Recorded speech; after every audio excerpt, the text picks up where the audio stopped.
Going live. Brad, I believe we're live. Brad, can you believe that? Excellent. You know, Brad, a poster Here we are. in my room says live, laugh, and love. But I would like to believe that that first word is actually pronounced live because you're here with us in the Level With Us Livecast, where we come to you live with laughter and love. Brad, are you filled with laughter and love today? I am. But I'm trying to find the page so I can read comments as we channel. Well, I guess you'll just have to read the comments for me, Marco. Yes, I believe so. I have chat up right here. So hello everyone in chat. Welcome to the Level With Us Livecast, where we at Level 99 Thank you for joining us. Yes, where we thank you for joining us in all things otherwise. I'm not gonna do the YouTuber voice. Do you want me to do the YouTuber voice where we go like? No. I think the joke's getting stale at this point. All right, just do your regular Marco voice. All right. Marco voice. I'm having a light snack on some popcorn. Popcorn? Are they butter flavored? I don't know what. There are buttered and caramel. Caramel. And this popcorn is oddly prescient to this episode, Marco. Oh, why so? Well, this popcorn was sent to me as a Christmas gift. Businesses send Christmas gifts every year. Yep. It was sent to me as a business Christmas gift by Pledge Manager. Wonderful. That's such a wild business. You might have been wondering how this popcorn was going to tie into the episode, but that was some three-dimensional hoops that I had to jump through. You know, it's kind of like me whenever I try to tease the new season of Exceed, and I just tell everyone that the new season's going to be fire, and they're like, what does that even mean? So, Brad, speaking of Pledge Manager and their awesome popcorn gifts, the popcorn gift that we're giving to all of you listeners is a big warning. So to all of you watchers and listeners out there, the Pledge Manager for BattleCon Unleashed is going to be closing on February the 2nd. That's this Sunday. Our update said Sunday, February the 3rd. That was a mistake. It should be February the 2nd. So Sunday, February the 2nd, you will no longer be able to Pledge Manager for BattleCon Unleashed. So if you still have some stands... Unless you live where Marco is, in which case it will be Sunday, February the 3rd for you. Yeah, right, exactly, because I live in the future, 16 hours ahead from all of you plebeians. Yeah. Right. So, yeah, I think that your pivot was more impressive. It's a gift to a warning to an announcement that Pledge Manager is closing. So yeah, if you don't have it yet, make sure you get BattleCon Unleashed on Pledge Manager. There are still like 480 people that pledged on the Kickstarter but didn't lock in their pledge on Pledge Manager. Right. And this is a bigger deal for this project because we're not printing a lot of overs, right? That's 280 of those people said they wanted to get Unleashed but didn't lock their pledge. So that's 280 copies of Unleashed we're not going to print. We're not printing extras for our store or anything. They're just going to, if you come to us after the Kickstarter is over, and say, hey, I pledged, but I didn't put in my address, I didn't lock in, we're going to say, well, sorry, we got to give you a refund. Yeah. Right. It's, yeah. So make sure it's locked in, right? Like, here's the big thing. Yeah. Right? It's like, make sure it's locked in and submitted. Like, just having it standing and floating doesn't mean anything. It means that you're not even if you qualified for free shipping, even if you don't want any add-ons or anything like that, you still have to go in, confirm your address, and click Lock My Pledge. Right. Because otherwise it doesn't take. You're not getting a copy. Yeah, we're not going to submit the copies. We're not going to submit to press. Right.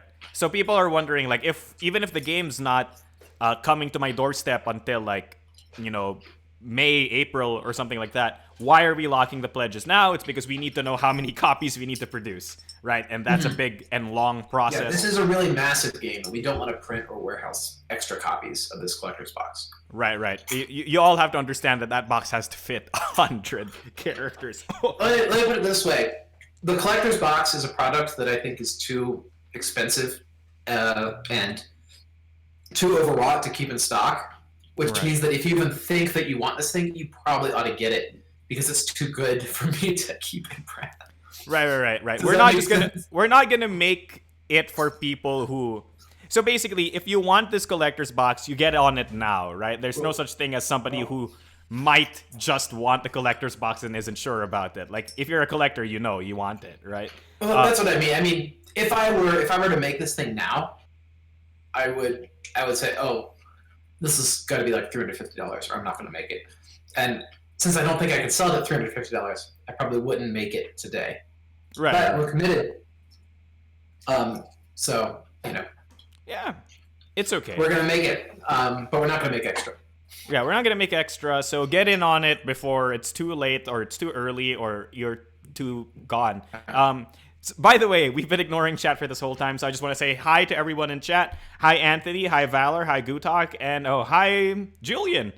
Nailed the intro. Also, popcorn as a gift is very memorable.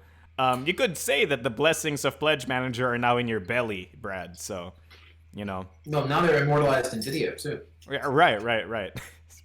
I still can't understand this popcorn gift. What? Really? Right. I can't understand because it's like it doesn't even relate to their business, right? Like Well, I mean, it comes in this big tin. It says "thank you" on the side, and then it comes with a note. I see. I mean, we have an office gift. Hold on. Right. But I think our office gift, well, Brad's going, but like I think our office gift included like a level 99 games logo. See, this is what I mean, right?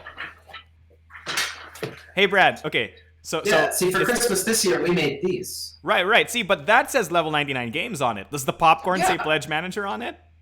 It says thanks from your friends at Pledge Manager. Oh, okay. That's fine, I guess. You know. All right. Okay. So it's Pledge Manager branded popcorn.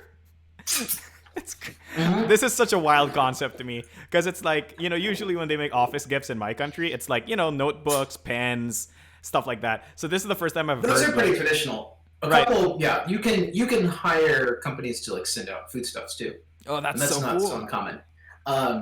Actually, my aunt this year sent me a cake in the mail to celebrate my daughter's birthday, Catherine's birthday. Wait, is Catherine a year old? Sorry, no, like first Christmas. That's what I mean to say. Celebrate Catherine's first Christmas. She sent us a cake, and the cake was looked like a present. It was like, you know, it had fondant on it, so it had like a little ribbon. And that's so cute. That's adorable. Yeah, it was pretty cute. Pretty cute. And Catherine, I actually don't know what the name Catherine means.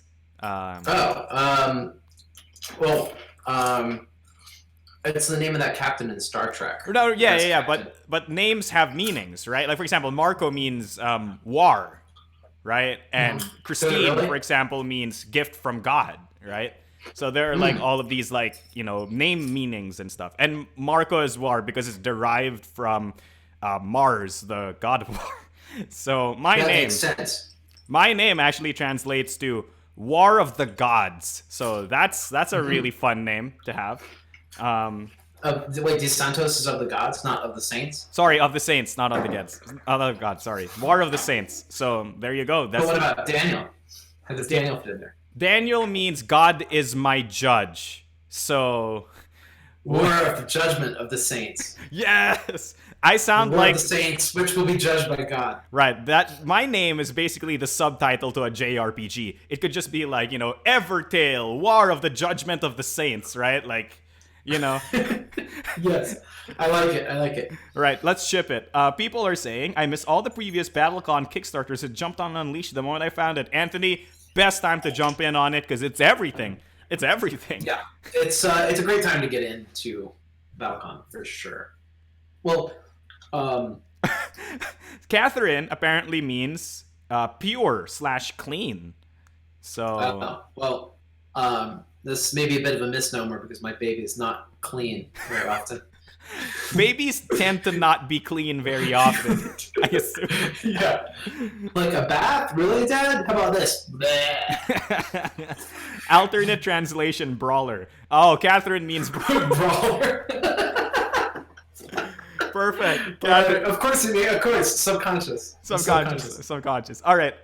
So anyone, we're actually here for you, the listeners. So if you have any questions for us about like anything related to the Kickstarter, I wonder if Linda and Catherine are watching this right now. Oh. My wife watches this show. Oh, hi, Linda. I don't think it really means brawler. Don't worry. Yeah. I don't think it means brawler. I think that's just a joke. Oh, if it does actually mean brawler, I will lose it. Cause language. What language? Brawler. All right. Let's move on. We got a lot of news to go through. Right. So we have a lot. Wall of news here to talk through. Right. So we have a bunch of news for everyone. We're going to be going through that, and if you have any questions about the news or about anything else in any of our projects, we'll answer them as they come along. So Brad, what's new with Level 99 Games? Brad, level with us. So this week, Argent is back in stock finally after a long series of delays. That's finally shipping out, or has shipped out. Canadian copies of Imperial have shipped out as of yesterday. Nice. And we're still waiting on copies in Asia and Europe, but those will happen probably fairly soon after Chinese New Year. We have new posters and a new playmat coming into our online store this Friday. Oh, are they Imperial themed? Gonna watch out. Some. There's a BattleCon themed and some Imperial themed stuff. So it's a very Indians themed one this week. Yes, yeah. It's very Indians, but especially to celebrate launch of Imperial. The posters that we're going to be offering are the big Imperial destination posters. So you'll be able to get a bundle of 8, all of the posters for the metros in the game, or we also have the Core Caroline and Imperial City posters individually. Right. I'm gonna go grab those because I have copies here. I'll show you what they look like. Awesome. All right. Molly says that they've known enough Catherines to believe that about Brawling Fair. So Kevin, I'm gonna answer that question about BeCEO once Brad gets back here because I think he knows more than I do. Okay. Julian meant me. Marco means brawler. Look, war is a kind of brawl. So thinking maybe. Right. So I'm going to fill up the dead air time by telling all of you that you're all wonderful people. And hopefully you're all having a fun time. Oh, look at these posters. Okay. Is this Sanghalim or Korkatali? Getting this in a good... Oh, that's Imperial City. That's Imperial City. Imperial City is the capital of Sanghalim in the west of Indians. It's a desert city built on these bluffs here. Nice. With bridges spanning the different bluffs, and also like some subterranean. I assume the posters do not come in picture frames. They don't come framed, but this is a standard frame size, so it's super easy. This frame actually costs like $10. Oh, that's cheap. Okay. $12.99 at Hobby Lobby says the tag on the back. Oh, so I see. Yeah, so that's beautiful. Gosh, who made these arts? It's a gorgeous poster. Fabio did these arts. Of course, Fabio did these arts. I'm so terrified. Fabio has everything. I'm terrified of Fabio. I'm terrified of Fabio. He's too powerful. We must destroy him. His power level continues to rise. Is this Korkatali? This is Core Caroline. This is the city that Argent takes place in. So Argent. It's the eastern trading port in Indians. Wait, so Argent University is in Core Caroline? Yeah, it's in the city. Or adjacent to the city. Like it's, Wait, lore-wise, isn't Argent its own sovereign state inside another city? It's its own it's covered by its own rules. So it's kind of like the Vatican. Its own police force. Yeah. So it's kind of like the Vatican. I guess you could say it's kind of like Vatican. More likely, it's more like most universities where, it's a district of the city that's run by its own, council. Okay, so Argent University is surprisingly like a real university. We did model it on real universities, yes. Yeah. Okay. So those 2 posters are going to be in the store this Friday, along with possibly the new playmat and new shirt. So we'll be previewing those in our newsletter. Nice. Then the 7th Cross shirt, so Crossblade shirt and the Engineered Destruction playmat along with Rimless, those are going to be leaving our store next Friday. So we're going to stop selling those on February 7th.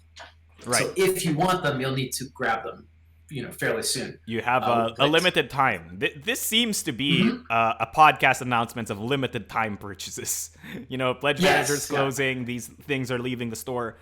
So get them now before it's too late. Don't hesitate. Indeed. Yeah.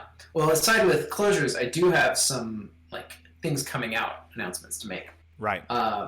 So Argent and Pixel Tactics Legends are both going into, or Argent will be back in distribution, so stores can buy that. And Pixel Tactics Legends will be released in distribution. Both of those games coming to retailers globally on February 11th. Is the street date for those. All right. So that will also be on the newsletter for people who missed this show, right? Yeah. So, of course, well, this is more of a retail-facing thing, so I probably won't mention it in the newsletter for fans, but if you happen to be a retailer watching this or know a retailer that you think ought to get a copy of Pixel Tactics Legends or Argent from their distributor, you can let them know. And, of course, our preferred retailers can get everything direct from us. Nice. Shovel Knight Exceed is not going to distribution until the end of March. So with that in mind, our preferred retailers will have it, 2 months early, effectively. Nice. So if you're watching this and you know your local game store wants to get the next season of Exceed and they want it 2 months before everyone else, pretty much anybody else, then get them in touch with us so we can do that. The preferred retailers, not just for show. Yeah. So let's see other announcements. Let's see. BattleCon Unleashed is going to be finished up at the end of this month. Goes to press. Target delivery in July.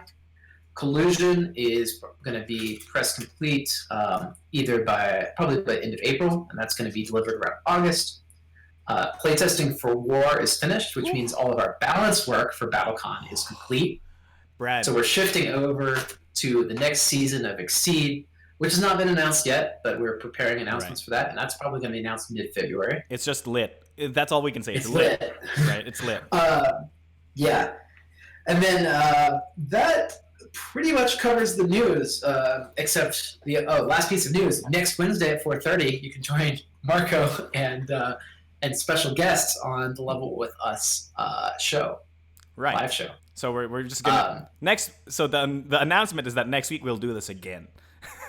Yes. However, I have it on good authority that you have guests that are interested in appearing. Oh, quite fancy. Yeah. Interested and or coerced into appearing. Coerced. Okay. So look out for that. All right. Coerced might be a really bad way of putting that. It's like we just held them at gunpoint or something. It's like, you're on the show. You're on the show whether you like it or not. Okay, so I'll just answer some questions. Probably we're just held at paycheck point, I guess. That's fair. Molly says, do the shirts fit giant people like Molly? I believe we have sizes until like XXXL, right?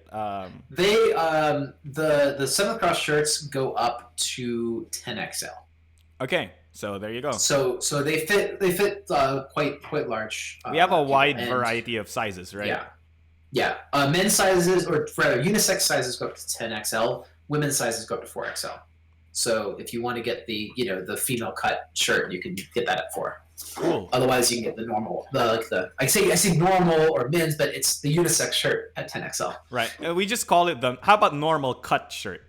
I don't know. I guess so. Yeah, the straight cut shirt. Straight cut shirt. I like that. Straight cut. So Kevin asked a really interesting question. So what's the roadmap for BeCEO? What's the status of BeCEO? So this is a great thing to bring up because I was going to mention this. So let's say after reviewing all of our programs this year and everything that's going on, we have decided to suspend the active maintenance of BattleCon Online. Right. This means that we won't be doing any regular updates in the foreseeable future. Right. And it's mainly a question of, what team is going to be doing this. We've got all our team members devoted to, to the projects that are shipping, the projects that we're selling, BattleCon Unleashed, Exceed, etc. And we just don't have the resources to support a second team working on BattleCon Online in parallel. Right. So when we had to choose, are we going to finish all these projects we put on Kickstarter, or are we going to continue to maintain Battlecon Online? The choice was pretty clear to us where we needed to be investing our time and energy. Right. So, question about that: does that mean the game will shut down and you can't play it anymore, or something like that? You'll be able to continue playing it.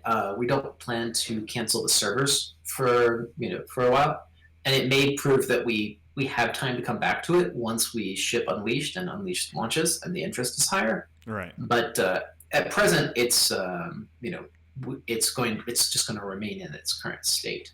Right. And I think this also brings another announcement from me.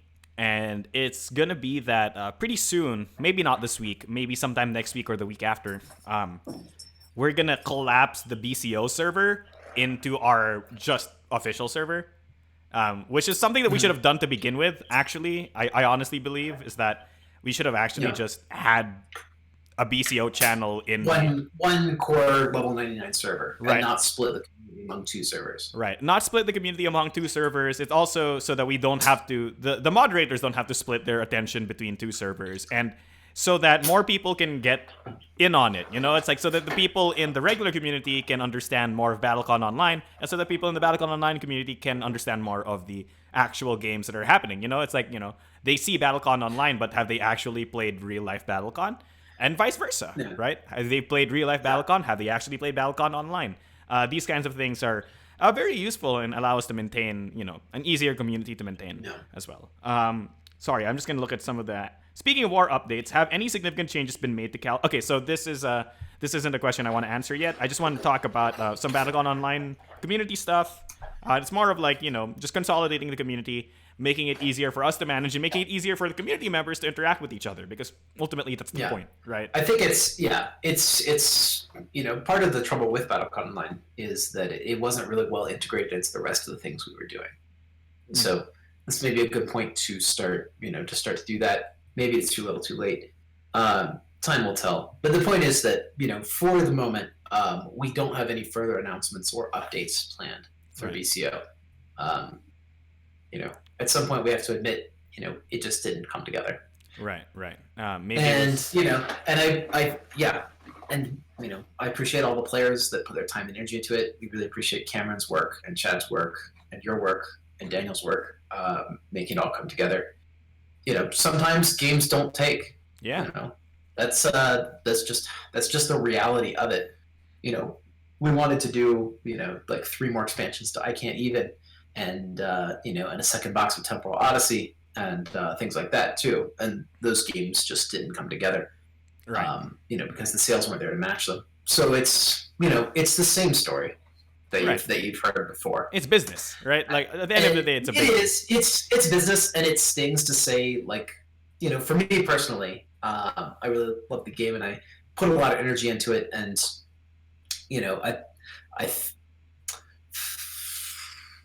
it's tough to say I was wrong, right? That it didn't work,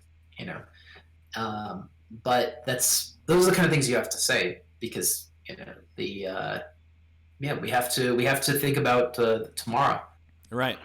And we can't just keep doing the sunk cost fallacy of, we've put so much time and energy into it. Maybe putting more will make it work. Like, it's just... Yeah, well, we did that. I mean, we did that for 2 years. Right, exactly, right? And at some point, we've grown, and we've realized that we just have to cut our losses, right? Like, it sounds very cutthroat and very businessy, but at the end of the day, it's very important to understand that it's not just about the bottom line, right? Like, maintaining BeCEO eats up our creative ability to make other games, right? Yeah, and there's that too, right? It takes 4 people, like, pretty much full time to keep the game running, to keep the events and community running, and to handle bugs.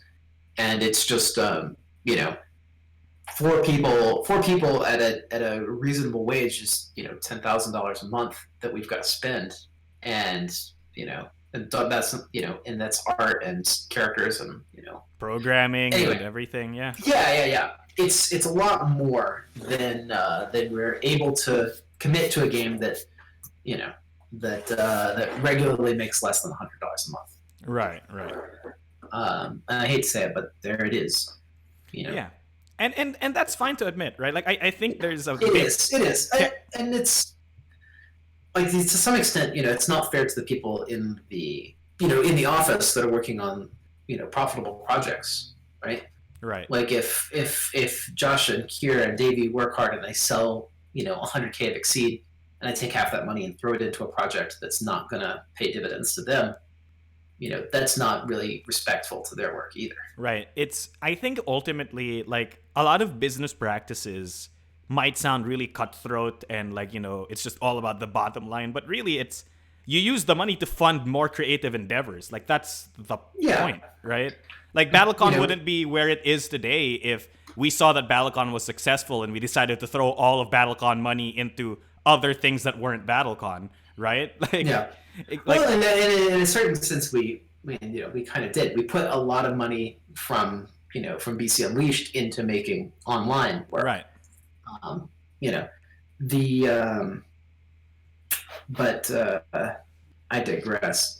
Right, I digress. Video games are definitely a different beast than games, and I think we could, rather than maybe crying over spilled milk, it might be better to talk about what we could do in the future, because after and I'm putting together a kind of series of postmortems on the game to talk about where things did go wrong, but most importantly, having an actual plan and an actual completion to the game. We built the game, we said, it's going to be a living game, we'll just work on it forever. Well, we say that about Exceed too, but each season is a discrete, gated thing. It works in its own capsule, right? Like, yeah, it completes, right? Right. And we kind of started a project without an end in mind, and that was a big problem. Secondly, like dedicated team members, people need to be working on this all the time, full time, without other distractions. That's something that we've already eliminated from our workflows, in the office here. But it's something that would have made a difference for BattleCon Online. For sure. Yeah. Right. So, and I think kind of just an understanding of what the game's reach is and what the realities of the platform were. If we had continued to press forward with a online optimized game as opposed to a true simulation, I think that we would have had better results as well. Right. And I think that's one thing that is very important to understand, I think, is that most people don't realize it, and a lot of the BattleCon Online people don't realize it because they've either only mostly played BattleCon Online or have never played BattleCon Physical. But 80% of the fun of BattleCon for me is talking to the other person. It was kind of a problematic, right? And when we got this weird situation where what I really wanted to make was BattleCon Turbo, right? That was what my real goal was. You wanted to make like the Hearthstone to BattleCon. Yeah, but I wasn't confident in that product, and so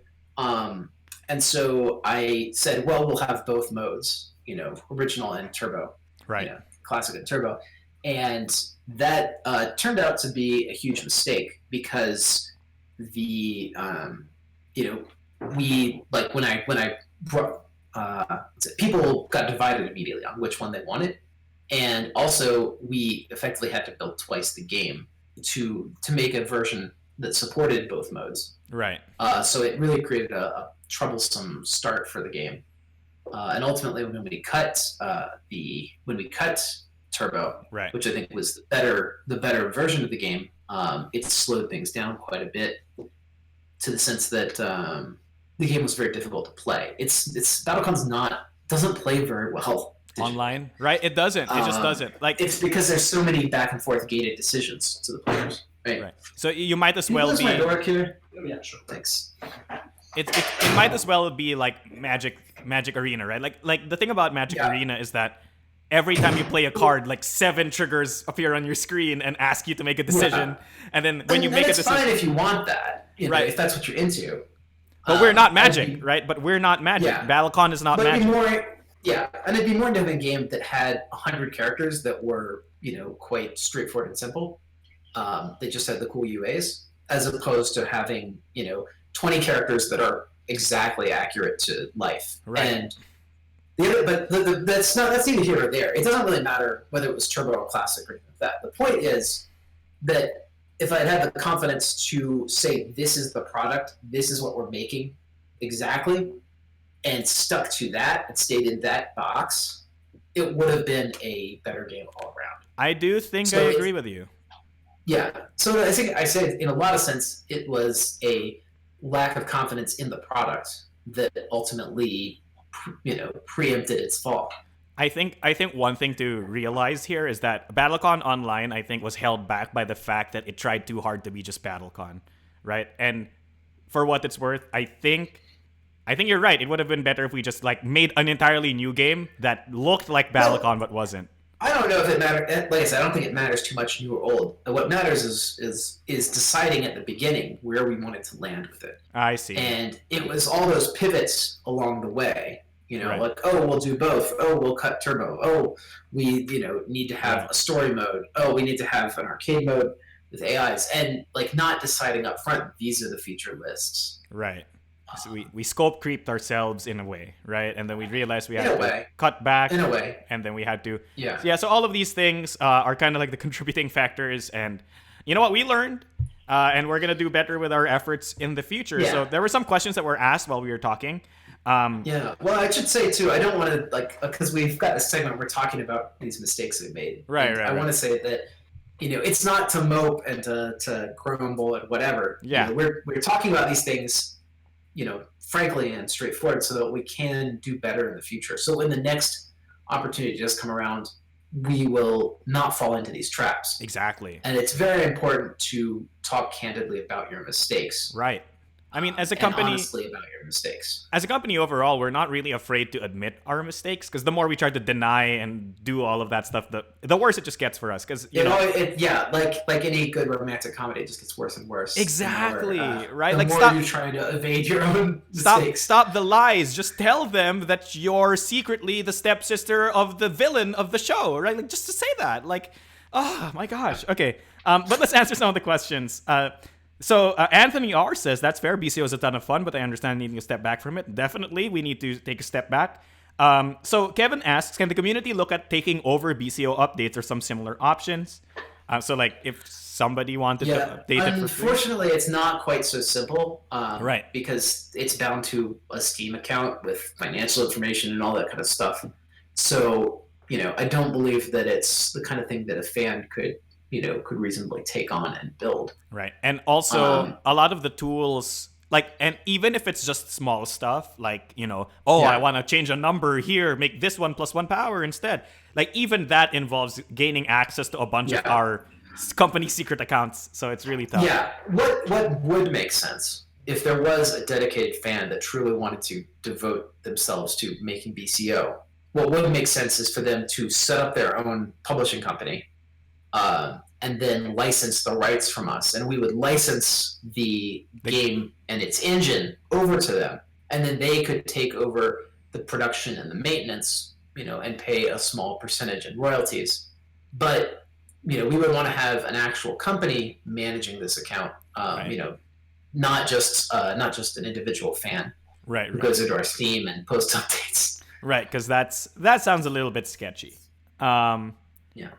Okay, my final BeCEO question is, if it experiences a noteworthy increase in players post-Unleashed shipping, is there a possibility that it will be reevaluated? Everything's always up for reevaluation, right? And this is why I said very specifically, suspending active maintenance and not closing the program or closing the servers. We're not going to close the door to these possibilities.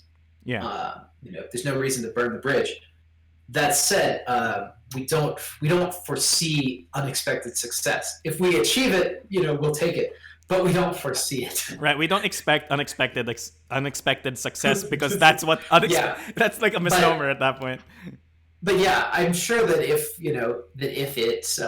suddenly BeCEO has a huge player base, that Cameron would want to get back involved, and we would find the time and the funds. Right. Like if PewDiePie plays it or whatever. Yeah. The same real problem applies. Unless we can hire a full-time team of 4 or 5 people to do the game all the time, it's just not going to pan out for us. Exactly. And you can't just, and it's not even that really. Like, it's an opportunity cost, right? Right. Because if I have my team here and we're able to make Season of Exceed and sell that and make 200K over the course of of 6 or 7 months, then why would I devote those people to selling an online game or to building and selling an online game that makes anything less than that amount, right? So it's not just there's an opportunity cost to it. Right. So it's not just that BeCEO needs to get more players than it's currently getting now. It needs to get more players and money than any of the other things that we're already doing. It's not just about being solvent.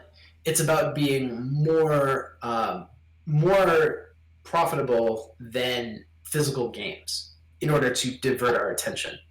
Because at any time we think that the physical games will be a better investment for us, we ought to be putting our resources in there. That will immediately divert the team, and so that's why I think that it's more unlikely because of the living nature of that game and the kind of ungated seasons of that game. Yeah, I mean, ultimately, that just goes to the point. Yeah. Is the BeCEO soundtrack going to be made available outside of YouTube releases? Here's the thing, Molly. You can download it on Steam, and then Steam will give you MP3 files, and then you can transfer those onto your Apple products. So that's how you can get the soundtrack. Yeah. We don't have an account with Apple for it specifically. Right. So somebody asks, I just want an app for Sheets that works on mobile for what it's worth. Ask Google for that. That's Google's problem, not ours. Google Sheets app. Right. BattleCon and Exceed is better than MTG, says Anthony R. Thank you. A positive Thanks. is that it taught us a lot about BattleCon balance that's being put forward into BattleCon Unleashed. True. A lot of BattleCon Unleashed's characters, especially the characters in BattleCon Online, look very similar to their BeCEO counterparts, balance-wise. Like, components... Components-wise... 4th edition was a lot control self. Well, components, too. Like, having to kind of componentize everything taught us a lot about how status effects work too. Right. Because we certainly learned a lot about the game's development. Exactly. Carry us forward to 4th edition. So, for example, Carolyn had to work very differently in BattleCon Online than she does in physical, because you can't just tell the engine to apply a second style. It just doesn't work that way, right? Mm-hmm. So, New Carolyn, for example, basically is now a morphing form character. So rather than applying a second style, she basically is like Calistar in that she has bladed... Really more like Zamisal in that... Oh, Zamisal, exactly. 5 different forms that are procced by each of her different styles. Exactly. So there you go. And that's just cleaning up the templating, right? Like Zamisal and Carolyn, for all intents and purposes, were very similar characters to begin with. So... Yeah, keeping them in line with each other just makes the game overall feel more cohesive, right? And it just makes everything better that way. Every company has growing pains, sends Anthony R. The important thing is to grow and learn from the experience moving forward, and that's the direction that Level 99 Games always tries to take with our games, and any of our projects. Because if we don't, then we don't get better, and then what happens? Yeah, right. I want to say that I do really appreciate. The understanding that's that's coming out of out of this. It's a difficult announcement for us to make, and I know that not a lot of fans are going to be unhappy with that news. Right. It's the realities of the thing. Right.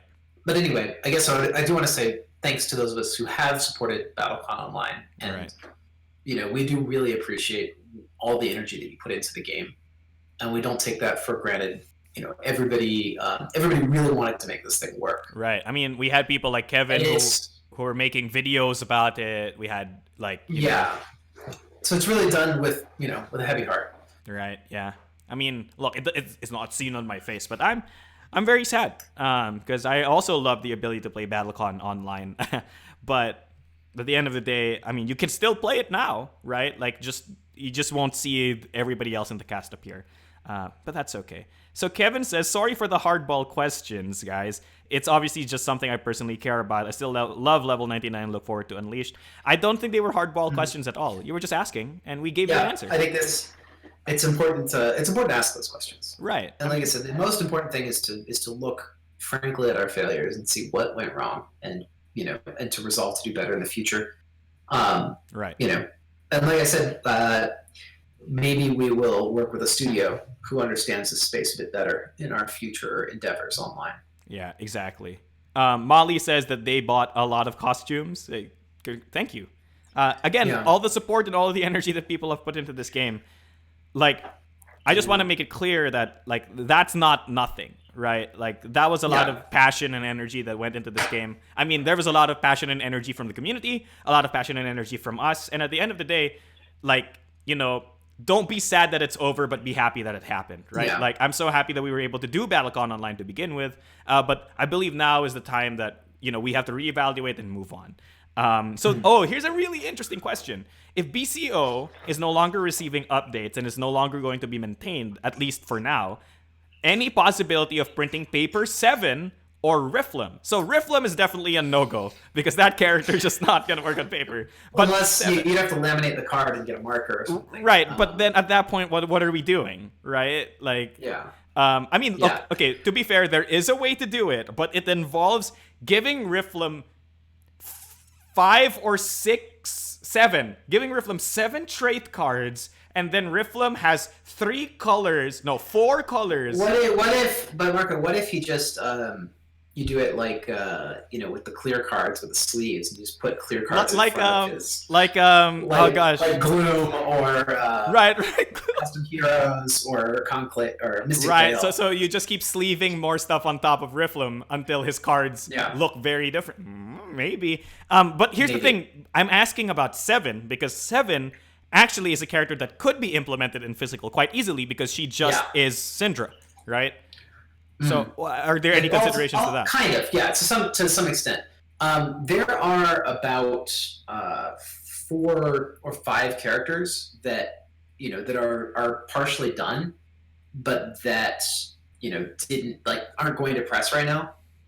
Alongside 7 and Rifflem, we also have Zal 9 and Himmel and Zal Ezra. Yeah, and they those two. So that we're 40% of the way to another, to I don't know, BattleCon Cataclysm or whatever you would call it, right? There's if we have 5 great designs or 10 great designs, there's no reason not to make another box. So wait, so BattleCon's not over? Well, we never said it was over. We said this is 4th edition. Right. Well, we were kind of going we weren't going to be... I think here's the big thing. Look, if Devastation comes out and Wanderers comes out and the Trials reprint comes out and they do Stellar, then we're going to do more. Right. I think the point here is that there's a big misunderstanding in what we mean. Like this is the quote-unquote end of BattleCon, right? What we meant was that this is the quote-unquote end of BattleCon being a yearly thing that we always do forever and ever. Like Kickstarters, We're not going to run BattleCon Kickstarters forever and ever. For 24/7. And I don't think the releases. I don't think they're going to be yearly or bi-yearly releases. But I'm not gonna say it never. Right. Like maybe more likely, we'll wait 4 or 5 years and maybe make BattleCon 2 or something. That's kind of more where I see the future leading at this point, though. Right. So once we get to level 90. I was about to say, once we get to level 99 games Shippuden, we can get the new BattleCon. Brad, that's your anime power right there. Can you believe it's been 9 years since this game came out? Oh gosh, Brad, you just blew my mind. BattleCon is older than my relationship with my partner. Like that's wild to me. Some things transcend our entire lives. Sometimes a game can define you. Oh, it does. Look, you're talking to the man himself. BattleCon has defined every aspect of my teenage years, of my young adult life, and now my career. So welcome to BattleCon the person. That's me. It's been a bit of my professional life too. Right. I'm only 33, so been doing this 10 years. That's my entire professional life, pretty much. I've been making BattleCon. Brad, but you're free now. Now the entirety of your professional life will be making Exceed. And Millennium Blades. Millennium Blades. Oh, I love Millennium Blades. Okay. I'm looking forward to doing the next design. Like airy or free companies, which you've all well, teased. Seventh Cross, right, is what we're working on. And Seventh Cross too, of course. I mean, so I know a lot of people are asking about Seventh Cross. Like, we're meeting next week to start putting down hard dates for Seventh Cross. It's really that everything's done, and we just don't have the people time. So we're trying to figure out where to put it in the schedule so that, much like we've done with BattleCon, everybody can look at Seventh Cross and like glare at it until our heat vision bakes it into a pie. I see. So we Superman it until it's done, right? Basically, yeah. Right. BattleCon, the Battle Box. Sorry, there's a lot of things that just suddenly came in. So people were like Mystic Veil? Yes, like Mystic Veil. Riflem, Mystic Veil confirmed. Mystic Veil Exceed confirmed as well. Cataclysm confirmed. Nothing is ever over. That was actually the Mystic Veil mechanic was what they originally wanted to do for the Beheaded, I think. Oh, really? I think so. I think overall that was the first proposal. I think overall the traits were cleaner. The traits are cleaner. Yeah, absolutely. So Indian's questions: Indians Exceed and Indians RPG when? So we've had a little bit of talk about that, about what's coming up next, because we have the next 2 seasons of Exceed signed, seasons 5 and 6. After that, we're currently looking at seasons, but it wouldn't bother me if we just did Exceed Indians during season 7, which would be like fall 2012. Sorry, fall 2022. Did you just accidentally confirm that we already have a season 6? I said we have a season 6. Okay. Well, it's not unreasonable to say, hey, we signed a season 6. It's not announced, but seasons 5 and 6 do have licenses. Okay, that's fair. So season 7 is where now where we're in No Man's Land, but that's fall 2022, fall 2021. Yeah. Okay. Right. Yeah. Fall, spring, then fall 2021. So fall 2021, we could do Indians Exceed. But we could also try and snag another license. We've got some cool ones that we are pursuing. Or at that point, we might write back to Capcom and say, hey, let's talk again. Maybe Darkstalkers 5 will be out or something, or 4. Maybe Darkstalkers 4 will be out at that point. Darkstalkers 4. Darkstalkers Exceed. I want to main Dimitri. Darkstalkers was the original prototype for Exceed. Oh, really? Yeah. Wait a minute. We So you proposed it to Jasco. Oh, to Jasco. Jasco. We were working with Jasco at the time, and they were currently doing Darkstalkers UFS, so they had that license, and they hadn't really they were looking for other things they could do with it. Right. And I said, well, what if we did Exceed? Ultimately, I felt that the Darkstalkers characters weren't really the image we wanted to put forward for the season, and also they, what's the word I'm looking for? I didn't feel like the brand added that much compared to what it would cost, right? So we ended up going with the Red Horizon original property instead because we'd get more flexibility with it, and we didn't feel like it would give us that much. We didn't feel like it'd give us much different results than Darkstalkers. Right. And we had more freedom with the moves, right? Because a lot of the Red Horizons aren't actual fighting game characters, so it's not like we had to emulate any frame data at that point. But a couple of characters did carry over. I think that Gabrek was pretty much an Acaris, Oh, really? Oh, that's fun. Yeah. I haven't played UFS, so I don't know much about Gabrek in UFS. I know about Gabrek in Exceed. So there you go. So I think we're about to end the show. So I'll just go through the last list of questions here. Somebody said, I had a shipping issue with my copy of Imperial. I used the contact us form a week ago and have heard no responses yet. What do they do at this point? Yeah, well, that's it's odd that we wouldn't see a response because I know that Kira's been working through them pretty steadily. That said, there was a big backlog, but if you could just email me or email one of us directly. Right. What address would they email you at?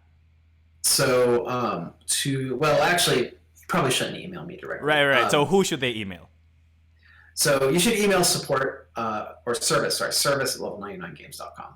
Service at and level99games.com. Okay. if you see the service at level99games.com bounce or you still don't hear back, then contact Marco on Discord. Right. Or contact me on Discord. Right. So we are on all the official Discord. You will know that I am Marco, parenthesis, community plus events, and then Brad should be Brad, parenthesis, president, right? Yeah. So I guess the point is it's okay to escalate to me, but I don't want to speak my address in a public channel so that everybody, emails me all of a sudden with their customer service problems, because 90% of those I just click forward to support to service, and then I peek my head in the door and say, hey, did you get that email I just sent? That's how I would actually resolve it if you sent me a customer service so query. cut the middle, Brad, and just give it straight to the support, right?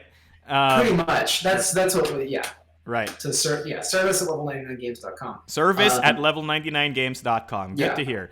So people are really excited about 7th Cross, it seems. They're like saying, sweet, 7th Cross news. Awesome. My players really love Season 2 because of the characters in 7th Cross. Yeah. Right. So that was, one other thing that we had talked about, and this was like pie in the sky, was doing like 7th Cross Revisited as a future Exceed. Okay, Brad. And making but like time shift it forward a bit. I see. Or even back. So it's like, here's 50 years ago or 50 years future. Here's Taisei before he became an edgelord. Here's Baby Taisei. This is the new character, Baby Taisei. I mean, I think more like, here's the person that owned Taisei's sword before he did it, right? Those kind of characters. I see. Like way, way back. Brad, see, here's the thing. 7th Cross is characterized by taking from mythologies that are quote-unquote non-conventional, right? We don't have mummies, Frankensteins, and vampires, and etc. I mean, I think we have a vampire, but he's like a Shinigami, whatever vampire, right? So, you are talking to a guy who is part of a culture that is so divorced from usual Western culture. I have so many monsters for you, Brad.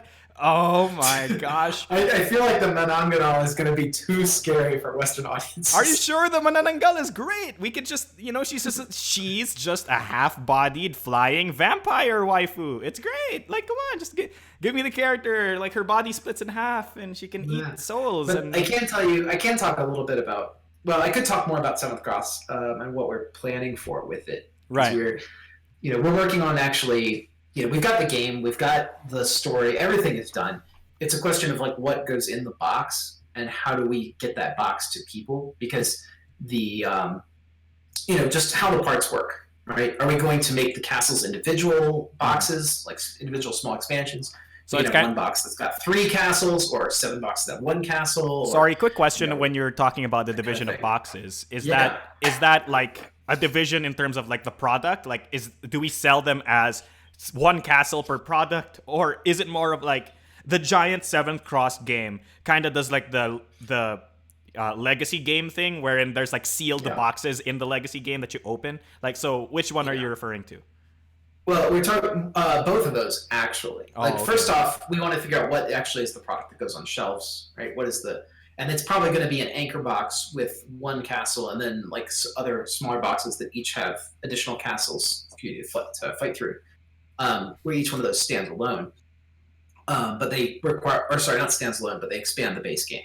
So more of an Arkham Horror type model. I see. So where you have to own the base game, but then you get any expansion. I see. So it's kind of like Arkham Horror, or essentially like a RPG like Dungeons and Dragons, right? Like adventure modules. Yeah. And the reason for that is because each one of these games has so much legacy content that if we put them all in one box, it'd be very difficult to sort through all of that, right? It's giant. Like, I don't know if you played Charterstone, but they have this Scriptorum box, and it's got like 300 cards in it. And you like go through and pull different cards based on the events that you do and the way things go. Oh my god! And imagine one of those for each box of 7th Cross. That's kind of where we're it's not quite that big. But the idea that, do you want to have cards that's, do you want to have 7 individual of these indexes, 1 for each castle, or do you have 1 index that covers like multiple castles? Probably the former, because it's going to be easier to parse and easier to divide up.